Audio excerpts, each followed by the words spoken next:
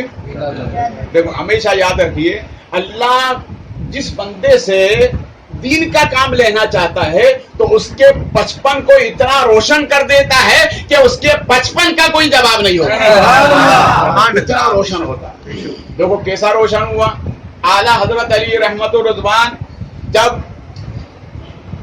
خاتم الاکابر سید آل رسول کی بارگاہ میں گئے تو فرمایا احمد رضا تمہارے یہاں پر جو بچہ پیدا ہونے والا ہے وہ ولی ابن ولی ہوگا، جب میں آؤں تو میری گود میں دینا، میں اسی وقت اس کو اجازت اور خلافت دے دوں گا۔ ہم ایسے مقدس ولی کی نام کی محفل میں حاضر ہوئے، ہے نا، اتنا ہی کافی ہے، کیونکہ مناسب نہیں ہے۔ رب کریم دونوں صاحبان عرس کے فیضان سے ہم سب کو مالا مال فرمائے اور ان کے قرب خاص کا صدقہ عطا فرمائے، اس بستی کو، یہاں کے رہنے والوں کو ہر بلا ہر مصیبت سے حفاظت فرمائے۔